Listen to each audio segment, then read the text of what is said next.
I want to live, and I will fight for it. That's all.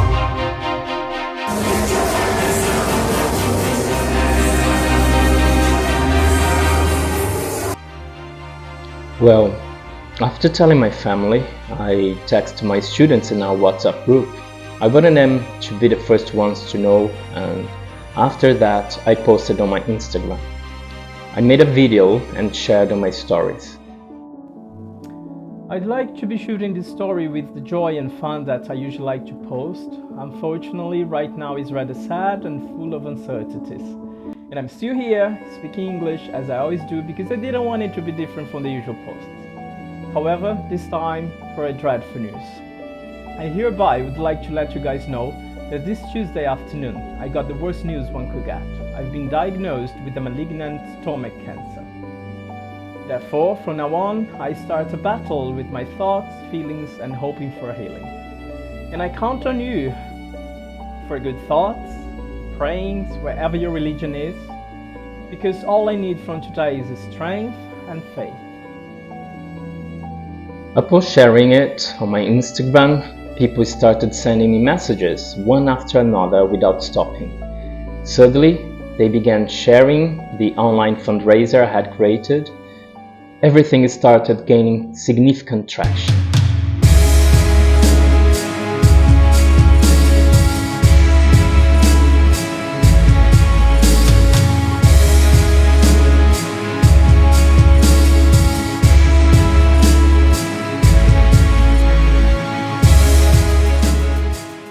Soon the donations start to take place. The very first day I created the fundraiser, I already received nearly 1,000 reais in donation. So I thought, yeah, I might reach around 2,000 reais as I had imagined, or with a bit of luck, I might reach around 5,000. But the total cost was 84,000. And I don't know why or how I was still happy expecting to raise around 5,000. Anyway, I continued thinking I would be able to have the surgery. Then the surgeon called me to ask me if I were okay and if I had booked the hospital room for the surgery. Otherwise, I wouldn't find vacancy to have the surgery in time. Well, I had just got my first donations, but I asked him, "Can I have one more week, please?" He said, "Okay, I can talk to the guys from the hospital and I'll ask them one week more.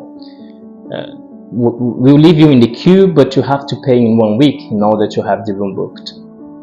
I said, fine. I had to have at least half of the value to book that room. It seemed to be quite unlikely to have this money though.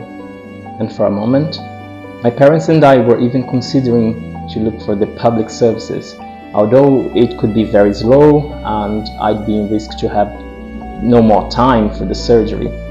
Unfortunately, the health public service in Brazil is very slow. Many people die waiting in the queue for a surgery or sometimes even waiting for exams. Anyway, the night my parents and I were considering the public service, I went to bed very sad, but I talked to God saying, if it's meant to be this way, I accept it. But if you, Lord, have something better for me, I know I'll find a way. Well, what I'm going to tell now might sound I'm overreacting, but I swear I'm not. Suddenly, the donations on my online fundraiser started to go up and up and up. Every moment I checked it out, the value had increased more and more.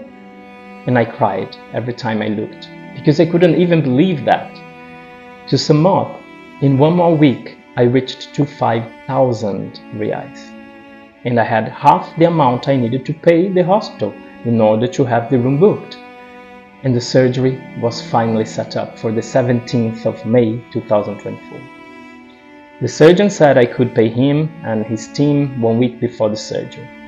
So the online fundraiser went on, and unbelievably, by the end, I reached more than 38,000 reais.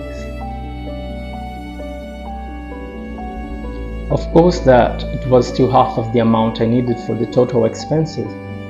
But then more blessings. My cousins Jackie and Attila provided me with credit cards overdraft limit, and I was able to split up the rest of the payment in installments. And during the preparation for the surgery, the donations also continued. In my hometown, people got up raffles, they organized a bingo game, sold the famous Brazilian cookies. Everyone was helping as much as they could. Then my friends from the United States and England also sent donations and got up raffles too. People showed so much empathy for my situation, and there was a huge mobilization that I never imagined would happen. There was so much help that while I was terrified of having cancer, I also felt incredibly loved by all the care and positivity coming from everyone. It was as if everyone was fighting to see me alive, and that's exactly what it was happening. That's when I realized I was not alone. Everybody was fighting with me. At last, it was very close for this nightmare to be over. 1 week before the surgery, I decided to shave my hair off to be ready in case I needed chemotherapy. I also removed my contact lenses, and I showed everyone on my Instagram. I wanted people to see me in the most natural way, because having cancer makes you see how vulnerable you are, and that nothing really matters when you are in danger, when your health is the only thing which really matters. And on the 17th of May at 6 a.m. I entered the hospital room. My mom was with me, and there we would start the next hardest days of our lives.